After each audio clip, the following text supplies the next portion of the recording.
Hey there, Kathy. Are you around? I've been trying to reach you. Hello? Can you hear me? I'm sorry for the delay. I was caught up with some work. And I thought we had agreed that you wouldn't call me that.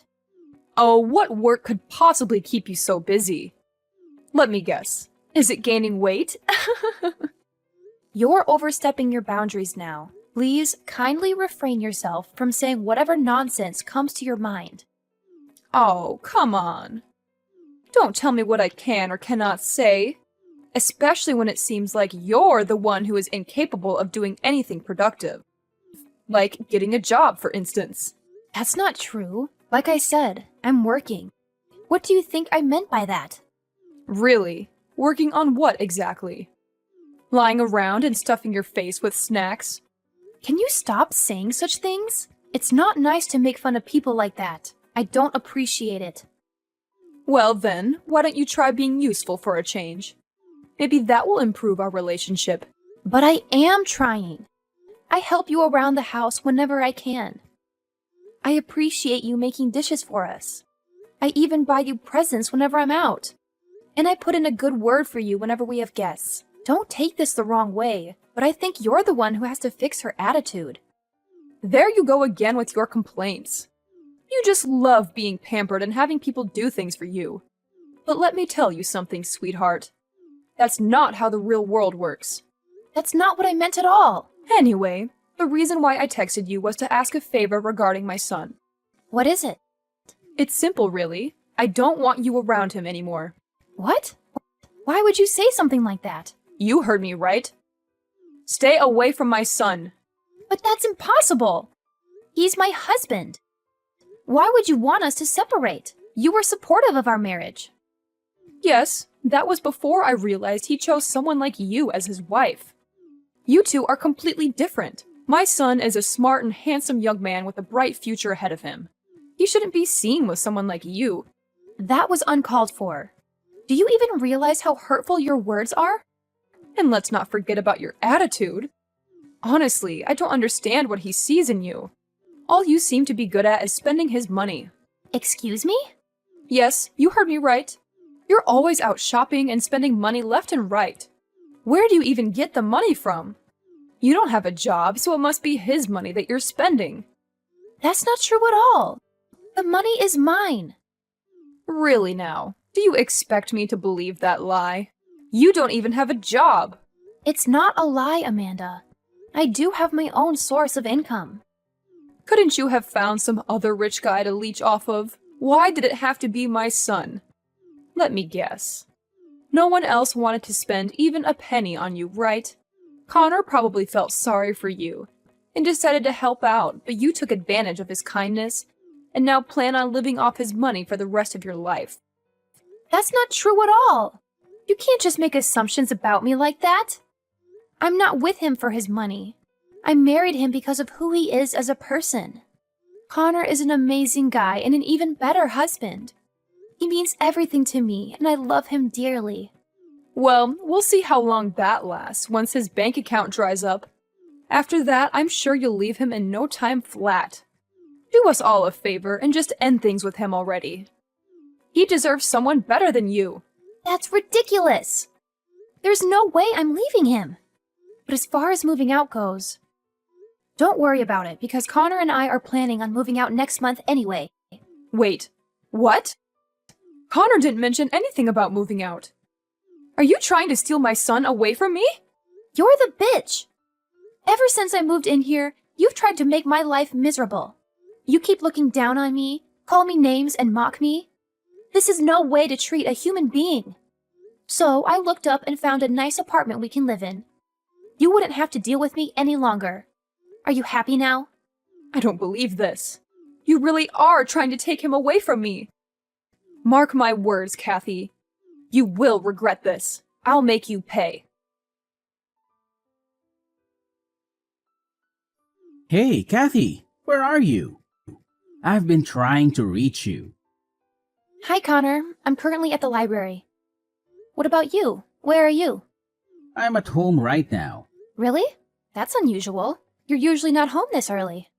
I guess I should wrap up here and head home as well. The sooner I get home, the sooner I can start preparing dinner for us.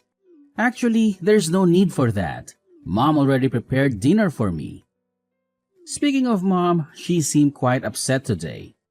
Did something happen between the two of you? Oh, it's nothing serious. Just the usual disagreements.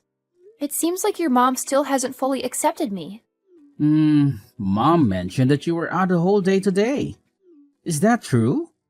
Well, I wasn't gone for that long. And besides, I only come to the library occasionally.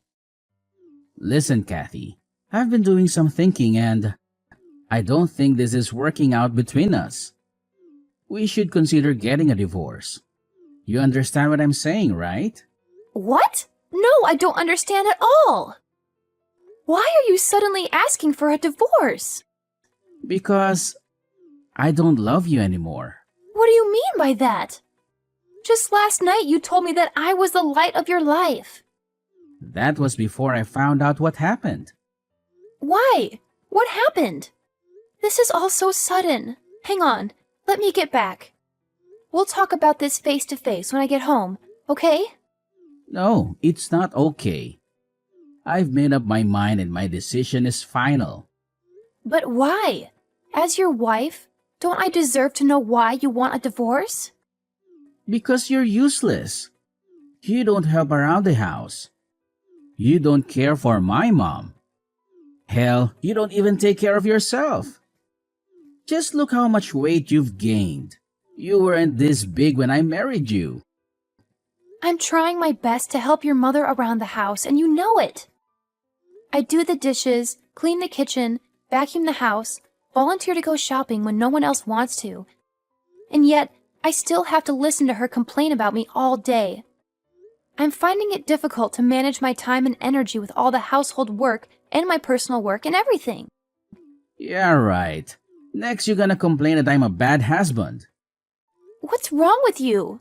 Why do you suddenly want a divorce? What's happened? You, Kathy. You happened. I can't believe you treat my mother this way. Mom told me that you called her a bitch. Is that true? She called me a bitch first. That's no excuse to disrespect your elders like that. Fine. I admit I shouldn't have said that. I was wrong. I'm sorry. I'll apologize to her personally when I come home.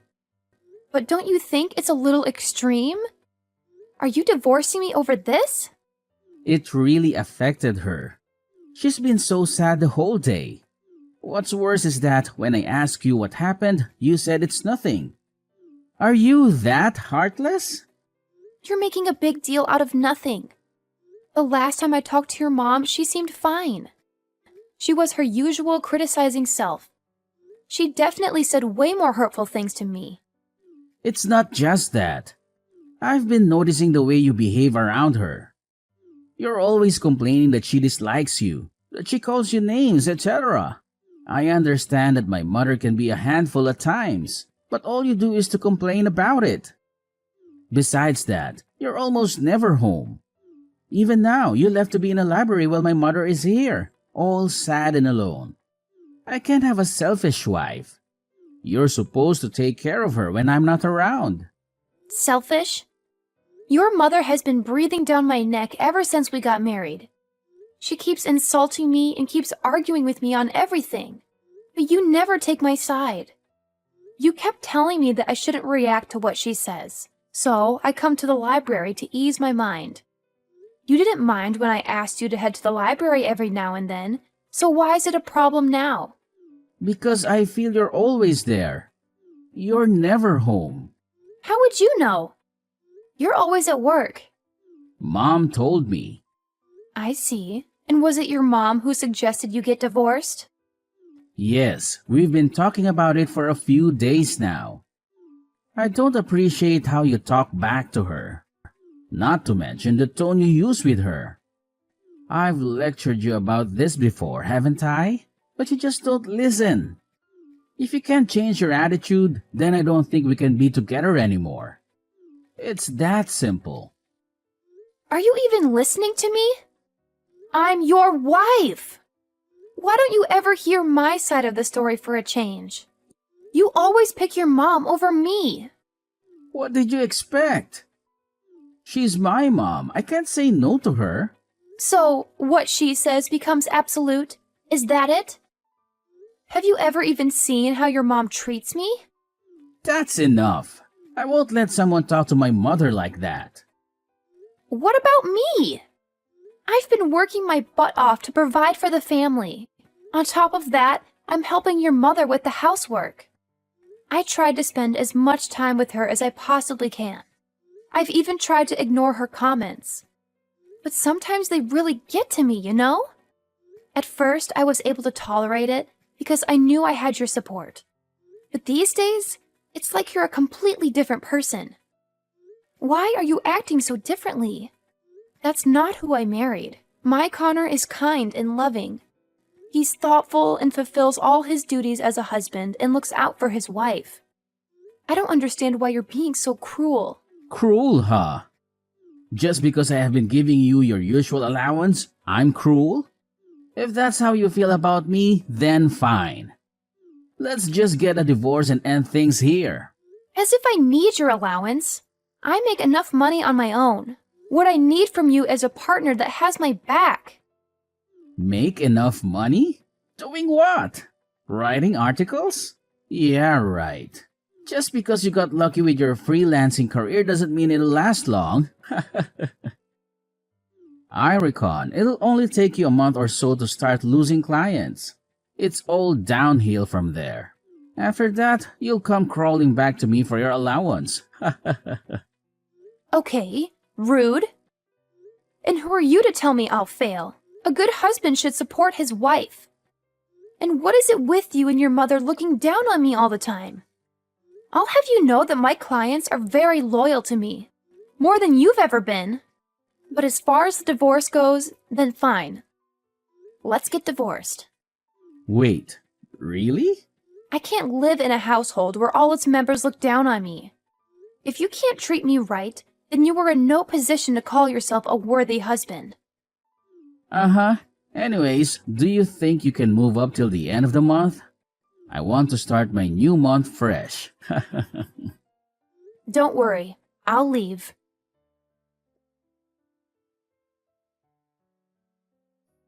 Kathy, it's an emergency. Please. I need you to lend me some money. It's urgent. I'm not helping you pay for your wedding. How did you know? I didn't say what it was for. Your mother contacted me earlier.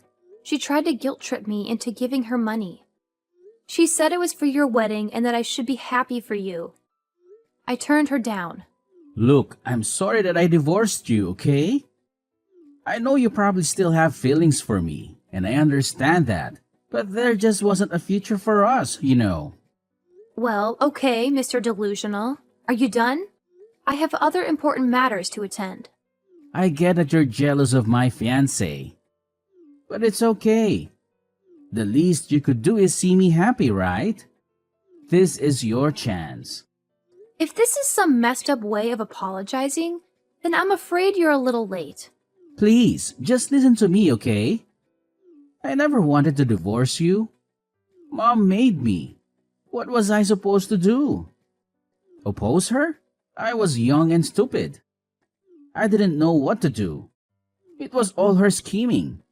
She wanted us to be divorced so she could set me up with other rich women. Oh, please. It's bad enough you never let me tell your mother how much you really earned. Do you know how much nonsense I had to endure for you? Things like how I'm an incompetent wife and a gold digger.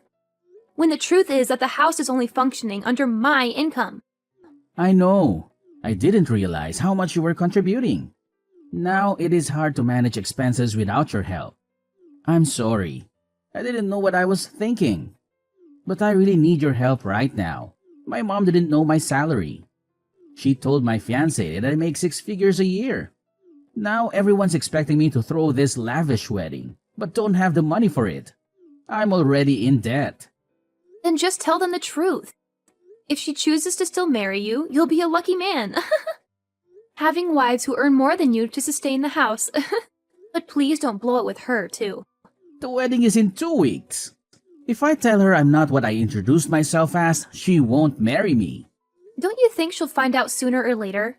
If not now, then maybe after you guys get married. She might even file for divorce. Or sue you, for that matter. Yes, but by the time we'll already be married. Which means at the time of the divorce, I still get to keep half of the assets.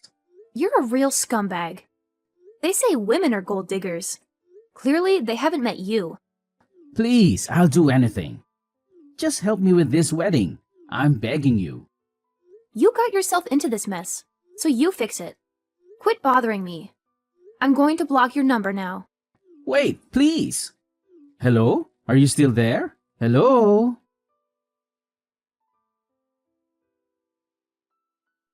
After that, my career really started to take off. I was getting more and more clients who wanted me to write articles for them.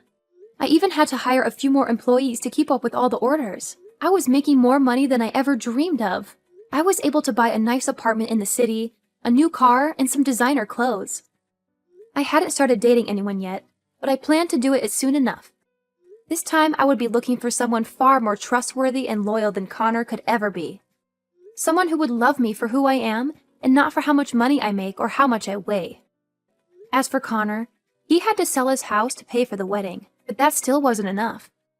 He had borrowed a lot of money from his friends and relatives, but he couldn't pay them back. When his fiancée found out he wasn't as wealthy as he said he was, she dumped him immediately. Not only that, but she also sued him for fraud.